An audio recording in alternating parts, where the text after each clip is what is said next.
Live in triumph LIT 2024 mister missus Bharat fashion pageant का भव्य आयोजन हुआ, जिसमें फैशन की आकर्षण को मानसिक स्वास्थ्य पर एक सशक्त संदेश के साथ जोड़ा गया। अनमास्किंग डिप्रेशन थीम के तहत ये पेजेंट 15 अगस्त यानी 78वें स्वतंत्रता दिवस पर गुरुग्राम के होटल क्राउन प्लाजा में आयोजित लिव इन ट्रायम्फ को मानसिक स्वास्थ्य के महत्वपूर्ण मुद्दों पर जागरूकता बढ़ाने के लिए बनाया गया था, खासकर इस विश्वास के आधार पर कि यदि वे अवसाद को रोक सकते हैं तो वे अन्य मानसिक स्वास्थ्य समस्याओं जैसे आत्महत्या, स्किज़ोफ्रेनिया, बाइपोलर डिसऑर्डर और अल्जाइमर को भी रोक सकते हैं। इस साल की थीम अनमास्किंग डिप्रेशन ने अवसाद को जल्दी पहचानने और उसका समाधान करने के महत्व को उजागर किया, ताकि इसे शुरुआत में ही समाप्त किया जा सके। इस फैशन शो का आयोजन माय प्रेशियस लाइफ और बेल इवेंट्स द्वारा किया गया, जिसका नेतृत्व अनुराधा दास द्वारा किया गया, जो एक परोपकारी लेखक, प्रेरक, वक्ता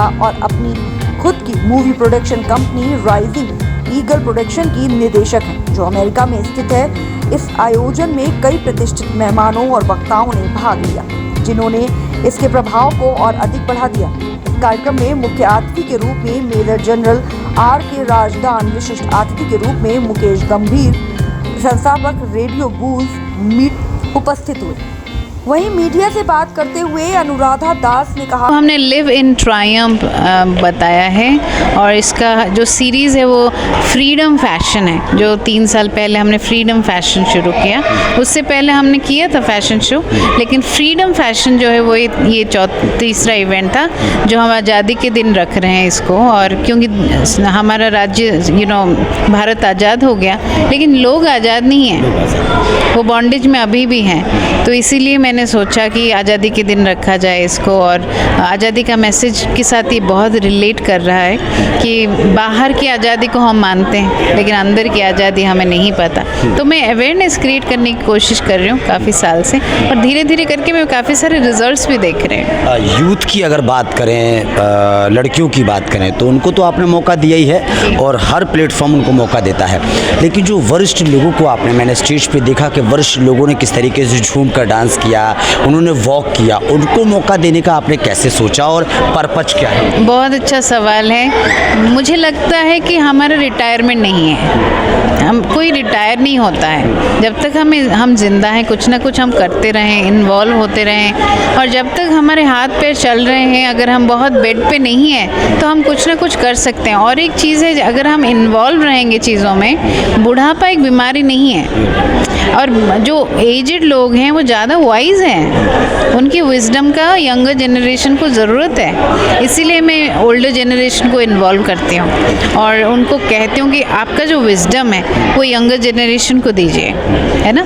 तो मैं that is the reason behind मैं एल्डर लोगों को देती हूँ। इस वर्ष LIT 2024 का उद्देश्य अवसाद के बारे में गहन बातचीत को बढ़ावा देना था, प्रारंभिक हस्तक्षेप और व्यापक समर्थन को प्रोत्साहित करना, जबकि पिछले साल के पेजेंट में मिस्टर और मिसेस की श्रेणियां थी। इस साल के आयोजन में जूनियर, एलिगेंस, 60+ और क्राउन, जो अवसाद को पार कर चुके हैं, श्रेणियां भी शामिल की। विभिन्न वक्ताओं में डॉक्टर भी शामिल थे। सभी ने अपने की नोट भाषणों और पैनल चर्चाओं के माध्यम से अवसाद को उजागर किया। मैं अनुराधा जी का बहुत धन्यवाद करना चाहती हूँ जो उन्होंने मुझे एज अ ज्यूरी यहाँ पर बुलाया है। और आज यहाँ पर जितने भी हमारे पार्टिसिपेंट्स जो सब आए हुए हैं, उन सबको डिप्रेशन, कोई सुसाइड अटैम्प्ट, कोई कुछ, जो भी सब सर्वाइवर्स आए हुए हैं। तो मेरा कहना ये है कि वॉक सब ने बहुत अच्छा किया, हमने नंबर्स भी बड़े अच्छे दिए, और सब एक से बढ़ के एक है। तो मैं किसी को भी ये नहीं बोलूँगी कि वो विनर है, सब विनर है अपनी लाइफ में, सब अपनी लाइफ के किंग एंड क्वीन है। तो आई वांट टू से वन थिंग कि जब यहाँ पर जहाँ पर डिप्रेशन की और इन सब चीज़ों की बात आती है, जिसके लिए इतना बड़ा कदम अनुराधा जी ने उठाया है, तो मैं यही कहूँगी कि आप कोई भी फिजिकल या मेंटल एक्टिविटी आप स्टार्ट करें, जिससे कि आपका डिप्रेशन कम हो। और भले वो योगा हो, भले ही वो रनिंग हो, डांस हो या ड्राइंग क्लास हो, जिससे कि आपको एंग्जाइटी अटैक्स जो होते हैं या आपको डिप्रेशन में, तो वो सब चीज़ें ना हो।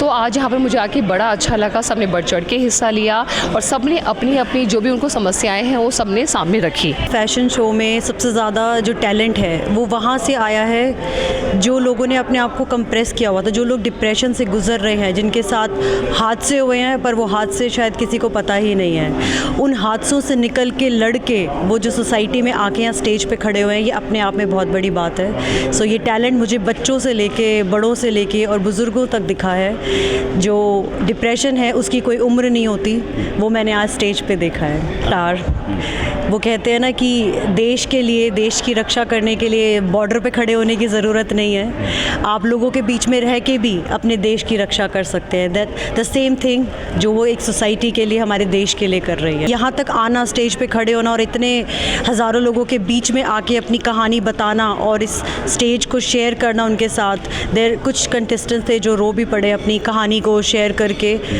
जो कुछ ऐसे कंटेस्टेंट हैं जो लड़के आए हैं इस कंपटीशन में भाग लेने के लिए। सो मैं सोसाइटी को यही मैसेज देना चाहूँगी that be kind to each other, make a kindness your religion.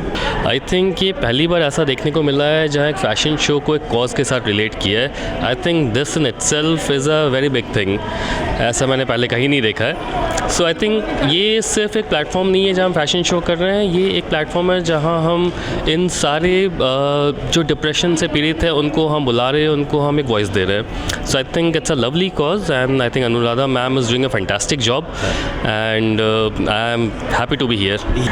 देखिए, एक फ़ैशन शो करा गया है, एक पैजेंट किया गया है, पर उसमें कॉज है और कॉज बहुत बड़ा कॉज है।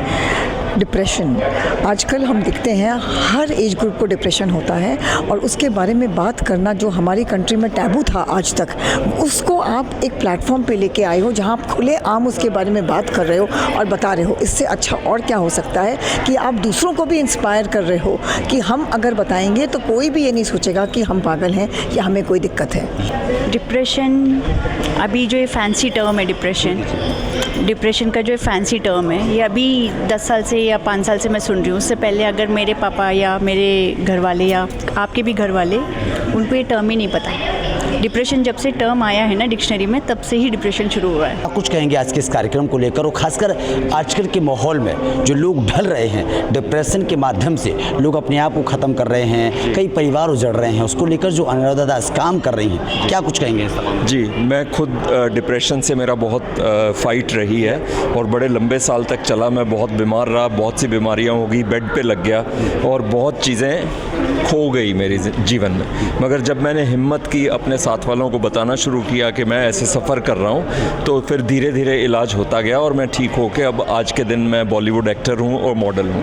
अनुराधा जी के साथ मैं पिछले 3 साल से जुड़ा हुआ हूँ और उनके हर साल बहुत अच्छे रेलेवेंट टॉपिक्स होते हैं और मैं हमेशा से सोचता था कि ये डिप्रेशन वाले टॉपिक को कब उठाएंगे, तो बहुत अच्छा लगा कि इस साल उन्होंने ये टॉपिक चुना है और बहुत रेलेवेंट है। आपने बिल्कुल सही बात बोली, सटीक बात की आपने कि हर घर के अंदर आजकल डिप्रेशन है, घर टूट रहे हैं, लोग आत्महत्याएं कर रहे हैं, बच्चे बर्बाद हो रहे हैं, बच्चे क्या बड़े लोग भी इससे सफ़र कर रहे हैं। मैं सबको एक ही बात कहना चाहूँगा कि अपने मन की बात बोलना शुरू कीजिए, कहना शुरू कीजिए अपनों को कि हम डिप्रेशन में हैं। और इस तरह के प्लेटफॉर्म्स जो यहाँ हैं, LIT फैशन इवेंट जो आज हो रहा है, अनुराधा जी जैसे लोग इनसे जुड़िए और अपने मन की बात बोलना शुरू। कुछ कहेंगे आज के इस कार्यक्रम को लेकर, और जिस तरीके से अनुराधा दास डिप्रेशन को लेकर काम कर रही है, हज़ारों परिवारों को डिप्रेशन से दूर कर चुकी हैं, क्या कुछ कहेंगे? मैं पिछले 3 साल से अनुराधा जी के साथ वर्क कर रहा हूँ।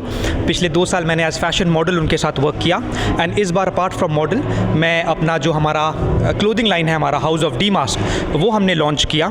सो बहुत अच्छा एक इवनिंग गया एंड अनुराधा जी की बात ये मुझे बहुत पसंद आती है, वो हमेशा एक सोशल कॉज के साथ फ़ैशन को जोड़ती हैं। फ़ैशन मेरे नज़र में बहुत पावरफुल चीज़ है, लोगों को एम्पावर करता है एंड जब आप फैशन के साथ एक सोशल मैसेज देते हैं तो लोगों के उसके ऊपर बहुत अच्छा इम्पैक्ट पड़ता है।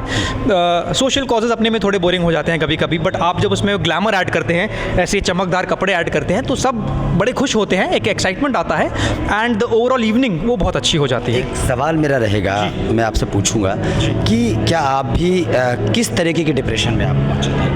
मैं डिप्रेशन वर्ड में ऐसे बिलीव नहीं करता।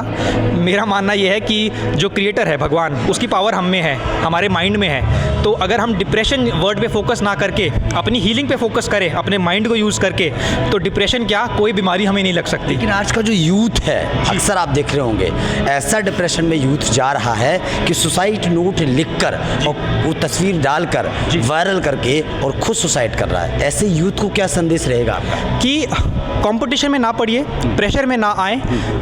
एक बात याद रखें, अपना काम बनता भाड़ में जाए जनता। लोग हमेशा जज करेंगे, कुछ ना कुछ बोलेंगे, उसे अवॉइड करना है। एक अपने लाइफ गोल्स बना के, टारगेट्स बना के घोड़े की तरह हमें चलना है। आसपास जो नॉइज़ है उसको कैंसिल कर देनी है। उसको अगर हम अपने एनर्जी फील्ड में आने देंगे तो हमें बहुत डिस्टर्बेंस होगी। हमारे साथ बीजेपी की स्पोक पर्सन भी इस कार्यक्रम में चीफ गेस्ट के रूप में उपस्थित हुई।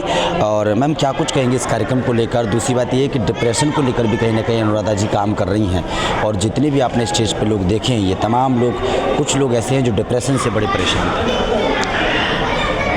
देखिए, दो लाइनें हैं। तुम इतना जो मुस्कुरा रहे हो, क्या गम है जो उसको छुपा रहे हो। तो डिप्रेशन, कितनी बार आप हंसी के पीछे जो डिप्रेशन होता है, एक इंसान किस दौर से गुज़र रहा है पता नहीं चलता। सबसे अच्छा हंसता खेलता इंसान भी इंटरनली डिप्रेशन से जूझ रहा होता है। कितनी बार तो उसे खुद को भी पता नहीं चलता। ये एक ऐसी स्टेट है जिसके लिए हमें थोड़ा सा उसे एड्रेस करने की ज़रूरत है। सोसाइटी में आज भी उसके बारे में ज़्यादा बातचीत नहीं होती है। I am glad people like Anuradha, ये लोग सामने आ रहे हैं, ना सिर्फ अपनी परेशानियां लोगों को बता रहे हैं, बल्कि जो खुद उस परेशानी से लोग जूझ रहे हैं उनको भी एक स्टेज दे रहे हैं, एक प्लेटफॉर्म दे रहे हैं जहां पर उस बारे में बात हो सके, अपनी दिल की बातें एक दूसरे के साथ शेयर की जा सके, और कहीं ना कहीं उस जो मेंटल स्टेट है उसको चुनौती देके उसे हराने की कोशिश की जा सके।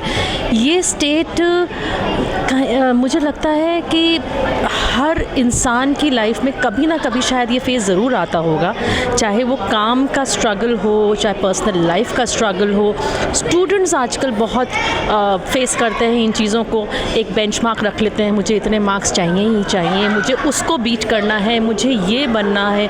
जैसा मैंने अभी अंदर भी बताया, फिल्म इंडस्ट्री में, हमारी आर्ट लाइन में एक बेंचमार्क रख लेते हैं कि मुझे इस एक्टर जैसा बनना है, या मुझे इस एक्ट्रेस जैसा बनना है, या मुझे ये म्यूज़िक आर्टिस्ट बनना है। तो जब आपकी अपनी वो जो अपने से आकांक्षाएं होती हैं वो जब पूरी नहीं हो पाती, तो कहीं ना कहीं वो एक डिप्रेशन का रूप लेके आपके अंदर घर कर जाती है। उसके बारे में बात करना, उससे फाइट करना, और अपने ना सिर्फ सक्सेस को बल्कि अपने फेलियर को, दोनों को ही ज़्यादा सीरियसली नहीं लेना। मैं बार बार यही कहूँगी कि जब आप अपने आप को सीरियसली लेना शुरू कर देंगे तब ये प्रॉब्लम आएगी। आप लाइफ को, अपने काम को बहुत लाइटली ले। आज नहीं हुए सक्सेस, कोई बात नहीं, कल फिर होंगे भाई, एटलीस्ट हमने ट्राई तो किया। क्योंकि हर बार जब एक हार हमें मिलती है वो हमें एक चीज़ ज़रूर दे के जाती है, एक्सपीरियंस। तो जब आप नहीं जीत पाते हैं तो आपको एक्सपीरियंस मिलता है, और आप जीत गए तो जीत तो है ही है आपके पास।